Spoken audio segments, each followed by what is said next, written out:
ज्ञान विज्ञान की देवी माँ साहबा, माननीय प्रधानाचार्य जी, आचार्य बंधु एवं इस विद्यालय में अध्ययनरत सभी प्यारे भैया, आज से 5 माह पूर्व में इस विद्यालय में आया तो जरा उस वंदना सभा की योग का थोड़ा क्रिएट करूँगा, उसके बाद अपने मूल विषय पर जाऊँगा। तो उस वंदना सभा में मैंने एक विषय रखा और कुल मिलाकर के उस पूरे विषय में 7 और 3 10 शब्द थे, भले बोला ऐसा 20-25 मिनट था। अधिकांश भैया उस वंदना सभा में थे, उसके बाद में 20-25 इस विद्यालय में प्रवेश और हुए। तो जिन भैयाओं को याद आ रहा हो तो कहीं से भी एक शब्द निकल के आ जाए। मैंने इतना कहा था कि ये हमारा जीवन संगीत के सप्त स्वर हैं। मैंने एक बात और बोला था कि आप जाकर के इन शब्दों को अपनी डायरी में अवश्य नोट करें। एक आचार्य जी ने कहा था कि मैं इसे जो आपने बोला है विस्तृत लिखूंगा और मुझे बोलने में कोई संकोच नहीं है। इस वंदना सत्र से तुरंत जाने के बाद आपके प्रधानाचार्य जी ने वो 9 शब्द नोट किए। तो कोई भी वक्ता जो विषय रखता है कितना ही बोला है, कितना ही बड़ा बोला है, उसका एक सीधा सा सिद्धांत बता रहा हूं कि हम उसे कैसे याद रखें। जैसे शादी विवाह कार्यक्रम होते हैं तो बड़ा अभी कार्यक्रम होगा तो पंडाल बनता है, सामियाना बनता है, और उस सामियाने को रोकने के लिए कुछ पिलर खड़े किए जाते हैं और उन पिलरों को साधने के लिए रस्से बांधे जाते हैं और उसमें से कहीं से एक रास्ता तोड़ दीजिए तो क्या होगा। तो कोई भी वक्ता बोलता है उसमें कुछ पिलर होते हैं, बस उन पिलरों को नोट कीजिए। उसने कितना बोला, क्या बोला, फिर तो आप अपने शब्दों में भी उसे व्यक्त कर सकते हैं। एक छोटा सा विषय और उसके बाद मूल विषय पर जाना। बैठने की स्थिति ठीक करना है। एक आचार्य जी क्लास में गए, पढ़ाने की इच्छा नहीं थी।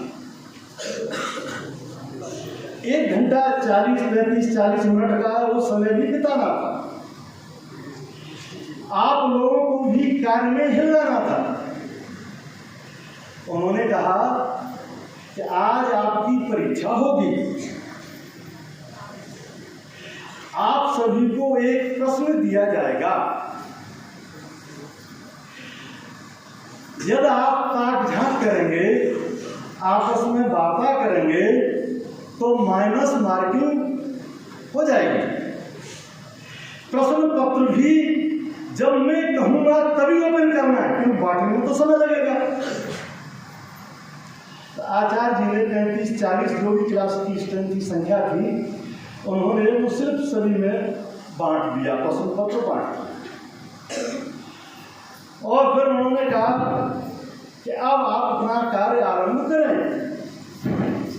तो सभी ने प्रश्न पत्र ओपन किया। अब इधर उधर देख भी नहीं सकते थे और समझ में नहीं आ रहा था कि वो क्या लिखें। तो आचार्य जी ने कहा कि जो भी आपको इसमें दिख रहा है उसी पर लिखिए। तो सबने लिखा।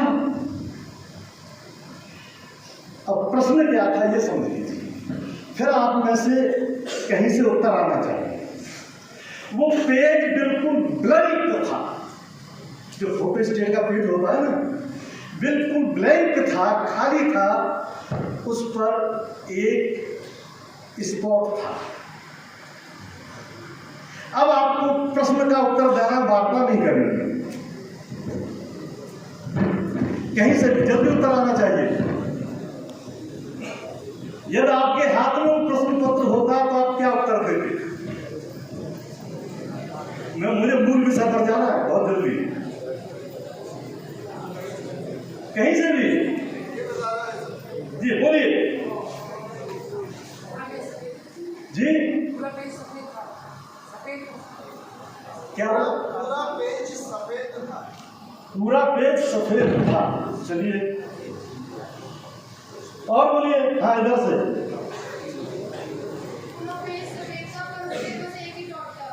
एक डॉट था। चलिए वो तो दिख रहा है साहब। ये प्रश्न है,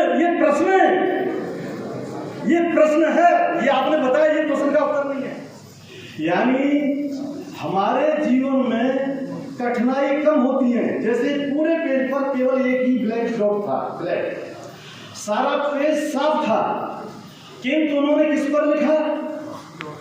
हम जब भी, हमारे जीवन में सब अच्छाइयां हैं, कुछ विषमता है, हम सारी जिंदगी उन विषमताओं को लेकर के रोते रहते हैं। अच्छाइयों की ओर हमारा ध्यान नहीं जाता है। तो हम जो बी पॉजिटिव, नेगेटिविटी को अपने दिमाग से बिल्कुल क्या करें? साफ करें। इस हिंदुस्तान के ही नहीं, विश्व के सबसे बड़े मोटिवेटर, भूतकाल से लेकर के और आगे आने वाले भी, भविष्य काल में भी, उनसे पहले न ऐसा मोटिवेटर हुआ, न है, न आगे आने वाले समय में होगा। आप बता सकते हैं? भगवान श्री कृष्ण, जरा एक ताली बजा दें।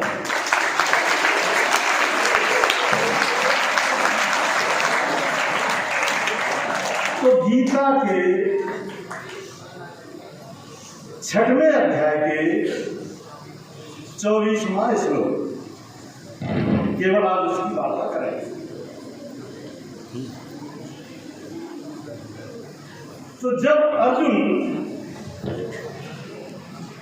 बिल्कुल कायरताओं की तरह आ गई, गांडी छोड़ दिया, युद्ध से मना कर दिया,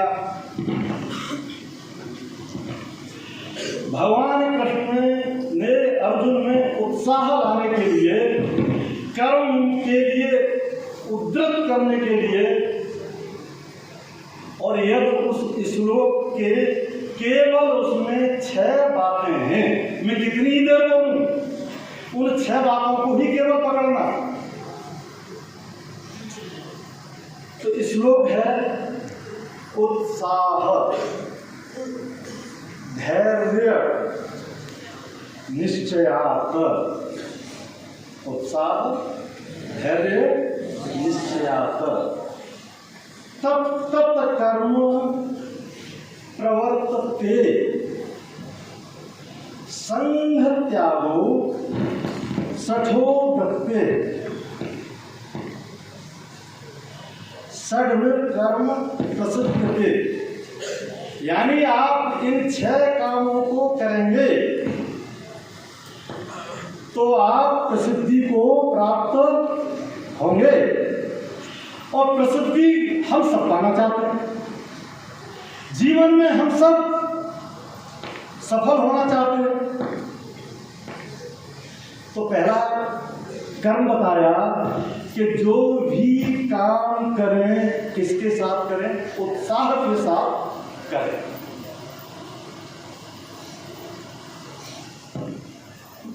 अपना कार्य करते समय उदासीनता नहीं बरतें। मुझे एक बात ध्यान आ रहा है कि काम केवल 2 प्रकार के होते हैं, केवल 2 प्रकार के होते हैं। एक, जिस काम को हम रुचिपूर्वक करते हैं, जिसे हम कर सकते हैं, वो हमारे लिए क्या है? सरल काम है। और ये सरल काम सबके, हमारे लिए एक्स काम सरल है, दूसरे के लिए यही एक्स काम कठिन है। और दूसरा काम क्या है? कठिन काम। जितने भी कामों की कैटेगरी है, केवल इस दृष्टि से केवल दो ही कैटेगरी में बांट सकते हैं, सरल काम और जो हमारे रुचि के अनुकूल है, हमारे स्वभाव के अनुकूल है, जो हमारे स्वभाव के रुचि के अनुकूल सब्जेक्ट है, वो हमारे लिए क्या है? सरल है। और जो हमारे स्वभाव के विपरीत है, हमारे स्वभाव के अनुकूल नहीं है, वही विषय हमारे लिए क्या है? कठिन है। जबकि कोई भी काम न कठिन है, सब सरल ही सरल है। सामान्य तौर से मैं ये कह सकता हूँ, खेलना हमारे लिए सरल है। सुबह से शाम तक आपको फील्ड में छोड़ दिया जाए तो आचार्य जी को खाना खाने के लिए आपको बुलाना पड़ेगा, आप थकेंगे नहीं। जो अपने रुचि के अनुकूल काम होता है उसमें कभी थकान नहीं होती है, और जो अपने रुचि के प्रतिकूल होता है उस काम में थोड़ी देर में थकान हो जाती है। पढ़ाई हमारे लिए क्या है? कठिन है। भाई देखिए, शरीर को एनर्जी तो भोजन पचाने में भी लगानी पड़ती है, इसलिए दिमाग से इस बात को निकाल दीजिए कि ये काम कठिन है। यानी जो भी काम, जो भी टास्क आपको मिला है उसमें उत्साह के साथ जुट जाइए, तुरंत जुट जाइए। क्या हो गया? उत्साह, धैर्य, पेशेंस। तो हमारे वहाँ शाखा पर जो बीता मास है सितंबर, उस सितंबर मास में एक सुभाषित चल रहा है। धैर्य के लिए सबसे अच्छा सुभाषित है, बहुत सरल सुभाषित है। मेरे साथ उसे आप दोहराएंगे। धीरे धीरे रे मना, धीरे धीरे होए, धीरे सब कुछ होए। माली सींचे सौ घड़ा, माली सींचे सौ घड़ा। ऋतु आए फल होए, ऋतु आए फल होए। धीरे धीरे रे मना, धीरे सब कुछ होए। माली सींचे सौ घड़ा, ऋतु आए फल होए। अर्थात आप पेशेंस रखिए, काम जो है हम तो धीरे धीरे ही होगा। एक ही दिन में, एक ही समय में माली यदि पौधे में 100 मटका पानी डाल दे तब भी उस वृक्ष पर फल नहीं लगेंगे। फल तो जब ऋतु आएगी उसकी तभी लगेंगे। इसलिए जो भी काम करें आप बिना परिणाम की चिंता किए पेशेंस के साथ कीजिए। एक यूरोप की एक थ्योरी है, मार्क्स वैल्यू। ये मार्क्स नाम के टीचर थे, कुछ अच्छे आचार्य होते क्लास में, कुछ एक्सपेरिमेंट प्रयोग करते रहते हैं। उन्होंने एक प्रयोग किया, 40 संख्या की क्लास थी, 40 टॉफियां या चॉकलेट क्लास में बांट दी। और उन्होंने कहा कि मैं कुछ काम से जरा जा रहा हूं, मैं जब तक क्लास में नहीं आऊं ये टॉफी आपको चॉकलेट नहीं खानी।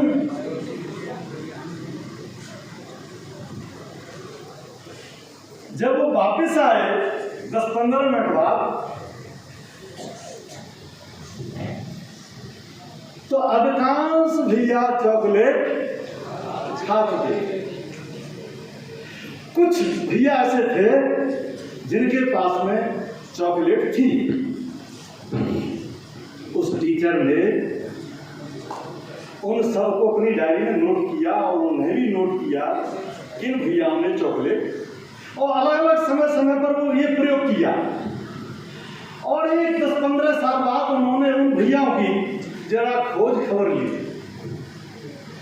तो वो भैया जिनमें पेशेंस था वो बहुत आगे थे, और जिनमें पेशेंस नहीं था उन भैयाओं से वो तो ये सामान तौर से मार्क्स ले लो, इस नाम से वो थोड़ी आपको कहीं भी सोशल मीडिया पर मिल जाएगी। तो क्या रखना अपने जीवन में? पेशेंस, उत्साह, धैर्य, निश्चया, दृढ़ संकल्प। अभी आप एक प्रतिज्ञा कीजिए, मुझे भी एक वाक्य याद आ रहा है, वो संकल्प के साथ आ गया।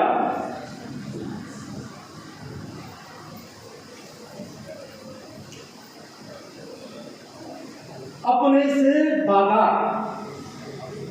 अपने से वादा, बोलिए। ये कमिटमेंट प्रधानाचार्य जी से नहीं कर रहे आप, ये कमिटमेंट आप किससे कर रहे हैं? आप प्रधानाचार्य को धोखा दे सकते हैं, आचार्य जी को धोखा दे सकते हैं, अपने माताजी पिताजी को भी धोखा दे सकते हैं, आप स्वयं अपने को धोखा नहीं दे सकते हैं। इसलिए ये कमिटमेंट आज जो आप कर रहे हैं ना, ये किससे कर रहे हैं? हाँ जी, अपने से वादा और पक्का इरादा, दृढ़ संकल्प, अटल, ये निश्चय कर लिया इसे मैं करूंगा, जब तक ये काम नहीं होगा मैं पीछा नहीं छोड़ूंगा। अपने से वादा है और पक्का इरादा और मेहनत ज्यादा। देखिए, श्रम विनान किमप साध्यम, रुड़की विश्वविद्यालय के जैसे आपका लोगो है ना विद्यालय का, कोई बताएगा उस लोगों में क्या वाक्य लिखा है? आपकी जितने में लिखा है अमृतम विद्या। ये विद्या क्या है? अमृत के समान है। रुड़की विश्वविद्यालय का यही वाक्य है। यानी मैंने क्या बताया? श्रम विनान किमप साध्यम, बिना परिश्रम के कोई भी चीज प्राप्त नहीं होती है, तो काम ज्यादा। तो तीसरी बात मैंने क्या बताई? मेहनत, उत्साह, धैर्य, निश्चय। निश्चय तत्त कर्म प्रवर्तते, उन्हीं कामों को करना जो आपके लक्ष्य की ओर ले जाने वाली हो। तत्त कर्म प्रवर्तते। अधिकांश हम अपने जीवन में उन कामों को ज्यादा करते रहते हैं जो हमें लक्ष्य से भटकाती हैं, और उन्हीं लोगों से ज्यादा दोस्ती करते हैं, उन्हीं लोगों के कहने में रहते हैं जो हमें लक्ष्य से भटकाते हैं। अरे तेरे में तो हिम्मत ही नहीं है कि ये काम कर ही नहीं सकता है। तत्त कर्म प्रवर्तते। और इसलिए आप जाकर के जब ये तरह वाक्य बोलता हूं तो डायरी में नोट करना कि वो ऐसे कौन कौन से काम हैं हमारे अंदर, ऐसी कौन कौन सी दुष्प्रवृत्तियां हैं जो हमें लक्ष्य से भटकाने वाली हैं। यानी मैं सीधे से कह सकता हूं, प्रधानाचार्य जी के सामने कभी जैसा होगा बैठक में, SWOT एनालिसिस, अपनी स्ट्रांगनेस और अपनी वीकनेस, जा करके अपनी वीकनेस नोट कीजिए, और हमारी स्ट्रांगनेस कौन कौन सी उन्हें नोट कीजिए। स्ट्रांग जो हमारे पक्ष है उन्हें मजबूत रखेंगे, और वीकनेस है उन्हें धीरे धीरे हम किस में कन्वर्ट करेंगे।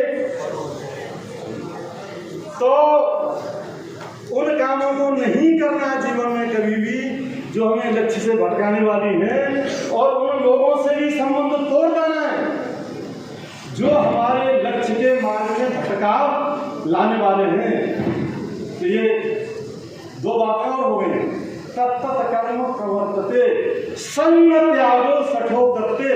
ऐसे लोगों का साथ छोड़ दीजिए। और किनका साथ लाना चाहिए? जो हमें इस काम को करने में, हमारे लक्ष्य को प्राप्त करने में क्या है, वो साथ हैं। मित्रों, जब ये आप ये काम करेंगे तो फिर प्रसिद्धि तो आपके चरण छूलेगी। स्वामी विवेकानंद ने बड़ा प्रसिद्ध वाक्य है, वो यही तो उन्होंने कहा है, उत्तिष्ठ जागृत प्राप्त वरम न बोधत।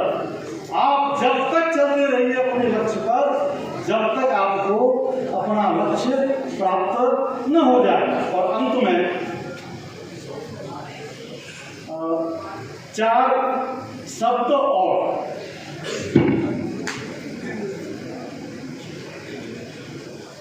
ज्ञान, ज्ञान, ध्यान, धैर्य। ज्ञान से मतलब है नॉलेज। देखिए, मनुष्य और पशु में क्या अंतर है? केवल एक ही अंतर है, पशु अपनी बुद्धि का विकास कर सकता है, नहीं कर सकता, और मनुष्य अपनी बुद्धि का विकास। तो आप अपनी नॉलेज को लगातार विकसित करते रहिए। एक मिल में और मशीन खराब हो गई, प्रोडक्शन ठप हो गया, प्रोडक्शन ठप हो गया तो मालिक बहुत परेशान। इंजीनियर बुलाया, इंजीनियर आया, उसने मशीन चेक की। चेक करने के बाद में जो मजदूर खड़ा था उससे कहा कि ये हथौड़ा उठाओ और मशीन में इस जगह पर एक चोट मारो। मशीन में चोट मारी, मशीन चलने लगी। इंजीनियर से कहा कि तुम्हारी फीस कितनी? तो उन्होंने कहा 1 लाख रुपए। बोले कि इस काम में तो जो है एक 10 मिनट नहीं लगे, और काम करने में तो 1 सेकंड ही लगाते, बोले हथौड़ा मारने में, इसके जो 1 लाख रुपए। अरे ये काम तो मात्र 1 रुपए का है। उस इंजीनियर ने कहा कि हाँ सर, ये काम तो वास्तव में 1 ही रुपए का है, वो 1 रुपया दे दो इस मजदूर। अब कितने बचे? 99,999। ये मेरी फीस है किस काम के, ये बताने के कि ये चोट कहाँ मारनी है। और इस ज्ञान को प्राप्त करने में मुझे कितना समय लगा। तो मित्रों, श्रम करने वाला एक रात में कभी धनवान नहीं बन सकता है, किंतु ज्ञानवान व्यक्ति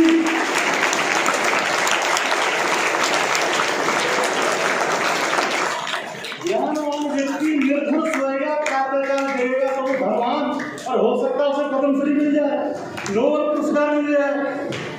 जी, ज्ञानवान व्यक्ति एक रात में धनवान हो सकता है। मित्रों, ज्ञान की बड़ी कीमत है, पुस्तक की बड़ी कीमत है। न्यायालय में शपथ पुस्तक पर रखकर के हाथ रख के दिलाई जाती है। तुम्हें ज्यादा नहीं दूंगा, इसलिए अपनी नॉलेज का लगातार वर्धन करते रहिए।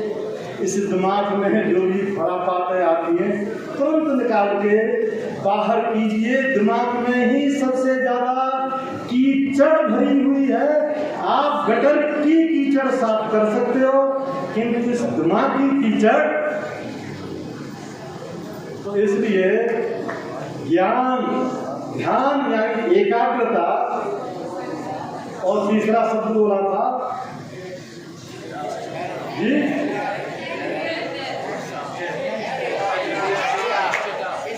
धैर्य। पेशेंस बोल चुका हूँ और मेहनत भी बोल चुका हूँ। आपको बहुत बहुत धन्यवाद। आपने इस वंदना मुझे सम्मान दिया, मुझे प्यार सुना। गागर में सागर भरने का काम ये मात्र 14 मिनट की बौद्धिक मीडिया। हम आशावान हैं, दृढ़ संकल्पित हैं कि हम, हमारे बच्चे, हमारा गुरुकुल आपके पाथेय को अपने अंतर्मन में आत्मसात करेगा और अपने जीवन को चरितार्थ करने में कोई कसर नहीं छोड़ेगा। बहुत सुंदर बात। उत्साह, धैर्य, दृढ़ संकल्प, ये विषय अपने आप में परिपूर्ण होता है।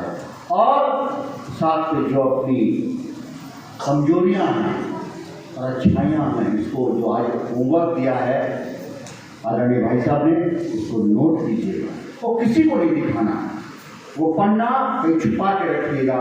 रियली यदि आप इस गुरुकुल के विद्यार्थी हैं तो आप आज अपनी स्ट्रॉन्ग जो आपकी स्ट्रेंथ है उसको नोट कीजिएगा और अपनी वीकनेस को नोट कीजिएगा। इस पर्चे को किसी को मत दिखाइएगा, केवल आप सोचिएगा कि मैं इतना स्ट्रांग हूँ और मेरे लिए ये 3 कमियां हैं, इसको भी धीरे धीरे परिवर्तित करके स्ट्रांग में बदलूंगा।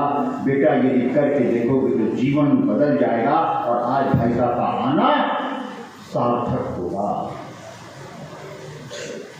विषय बहुत रखते हैं, लेकिन बालक मन पर जो विषय उतर जाए वही चरितार्थ होता है, वही हमारे लिए जीवन में आगे बढ़ने का काम करता है। आदरणीय भाई साहब का बहुत बहुत धन्यवाद। जब भी समय मिले हमारे गुरुकुल में आकर के पाथेय देने का प्रयत्न करें। मुझे बहुत खुशी होगी कि आपका 28 साल का अनुभव हम सबके लिए मार्गदर्शन पथ प्रदर्शन का काम करे तो बहुत श्रेष्ठ होगा। आज की वंदना सत्र में मेरे साथ उद्घोष लगाएंगे भारत माता की।